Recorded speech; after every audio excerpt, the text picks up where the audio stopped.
Hey everyone, and welcome to this explainer. Today we're diving into something really critical, the Swedish Security Index 2026, or the Svensk Säkerhets Index. We're going to take a really hard, systemic look at Sweden's security challenges right now. And I gotta tell you, the findings here, they're a massive wake-up call for boards, management, literally any IT leader out there. We're totally moving away from this old world where security was just, an IT checklist. Now, it's the absolute foundation of operational survival. So let's just dive right into it. I actually want to hit you right out of the gate with this stark paradox straight from the report. It says, we are not only unprepared, but also disorganized. Wow, right? Basically, the report is showing us that our actual knowledge of the threat landscape is pretty high. Decision makers see the risks, but there's this massive gap when it comes to actually executing on that insight. It's like, we might know exactly what's coming, but our own systems, our organizational silos, they're actively getting in the way of our own defense. So here's our roadmap for today. First, we'll cover the new security normal. Then we'll look at the insight to action gap. Third is geopolitical dependencies, followed by AI accelerating the threat, and finally moving from insight to action. All right, kicking things off with Section 1, the new security normal, understanding the reality. Okay, so we've officially entered a completely new normal. Geopolitical threats, cyber attacks, massive disinformation campaigns, and organized crime, they're just no longer these distant, temporary, or, isolated events. They are an integrated, permanent part of everyday life now. It's really crucial to understand that this isn't just some storm that's going to eventually pass. No, this is the new climate. And surviving in this climate? Well, that requires a fundamentally different level of stamina and realism from both the public and the private sectors. Moving on to Section 2, the insight to action gap, looking at perception versus reality. Now, there's a super fascinating paradox in how decision makers actually view these threats. When asked about the threat to society as a whole, decision makers rate it as extremely severe. Way higher than the general public does, actually. But, and here's the kicker, when asked about the threat to their own specific organizations, that perceived risk suddenly drops. Now, a full 70% still say it's serious, sure, but there's a totally clear disconnect here. It's kind of like people believe a massive storm is tearing apart the whole neighborhood, but somehow just assume their own house is going to be completely fine. So why exactly does this perception gap even exist? Well, when managers look at their own business, they tend to focus on internal, really concrete threats. Things like organized crime, fraud, or your standard run-of-the-mill IT incidents. These feel, manageable. You can buy software to fix it or hire security guards. But the larger societal threats, those are driven by external state actors like Russia, China, and Iran. And these are highly complex, abstract attacks specifically designed to destabilize societal trust. Because these state-sponsored threats target the whole ecosystem rather than just an isolated company, individual leaders get this false sense of operational safety. They totally forget that if the societal ecosystem goes down, well, their business is going down right along with it.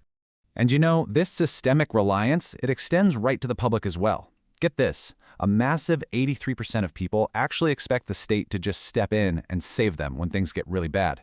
And that's even though 41% are actively increasing their own personal crisis prep. This exposes a really deep systemic vulnerability. The government literally cannot carry the entire burden of resilience all on its own. I mean, think about it. Critical infrastructure like energy, telecom, logistics, our food supply, it's largely run by private companies. We are all interconnected nodes in the exact same system. And unfortunately, this is exactly where the system is failing us. According to the report's Maturity Index, the number of organizations that actually conduct security checks on all their external partners completely plummeted. It went from 82% last year all the way down to just 61% this year. Ouch. So the really crucial takeaway here is this. While companies might be busy beefing up their internal IT security, they are effectively leaving the back door completely wide open through their supply chains. These organizational silos are causing major, critical blind spots, and exactly the moment when third-party risk is at an all-time high. All right, let's get into Section 3, geopolitical dependencies and supply chain friction.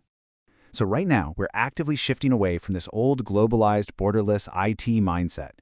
Technical lock-ins and this heavy reliance on foreign superpowers, they're increasingly being seen as massive vulnerabilities. Swedish IT leaders are suddenly being forced to focus really heavily on digital sovereignty.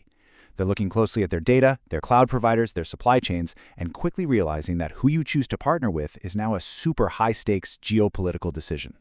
And these attitudes, they're shifting incredibly rapidly. Just look at the data. 43% of IT decision-makers have become more restrictive toward collaborating with the US over the past year, and 32% are more restrictive toward China.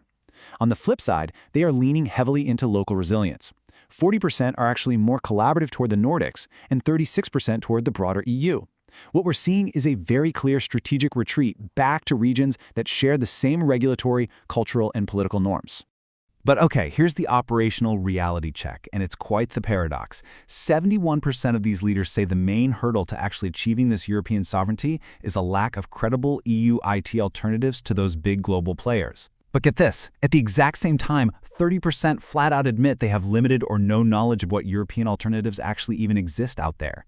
Literally only 9% say they have very good knowledge. It's pretty crazy, and it just brilliantly illustrates this huge gap between the strategic ambition of becoming digitally independent and the harsh, on-the-ground reality of actually trying to make it happen.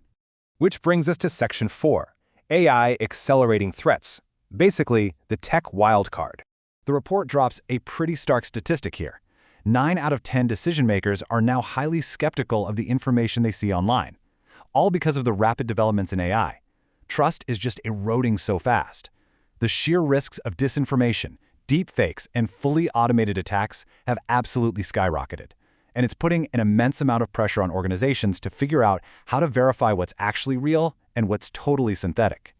Yet, even with all that skepticism, we have this incredibly telling insight from a public sector manager in the report. They said, AI is a must to remain relevant. Even if it can be seen as a risk from a security perspective, it is necessary for us. And there it is, folks. That's the AI paradox right there. You absolutely have to adopt it just to stay competitive, even though you know for a fact it's introducing massive new vulnerabilities. As the report points out, AI doesn't necessarily invent entirely new types of attacks. Instead, it basically removes all the friction. The fundamental rules of security haven't changed, but the tempo of the game, it has increased brutally. Attacks are cheaper, they're faster, and they are incredibly scalable. Finally, let's wrap up with Section 5. Moving from insight to action, and how to survive the new normal. If organizations want to survive, they really need to start operating like a completely unified school of fish. True security is just no longer an isolated IT function sitting down in a basement somewhere. It's a governance issue, it's a culture issue, and it's absolutely a leadership issue. When your security responsibilities are all split up, like where physical security, IT security, and HR are all just working in their own little silos, your organization's defense is inherently weak. We desperately need shared responsibility and a totally unified direction across all organizational boundaries. So how do we bridge that gap? Well, the report offers 5 key rapid-fire recommendations for boards and management.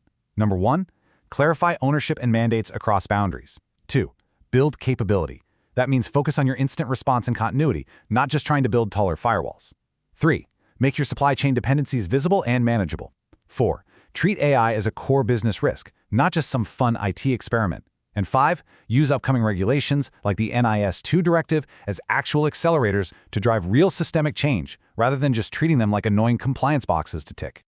All right, as we wrap up, I want to leave you with this incredibly apt metaphor used in the report, the boiling frog.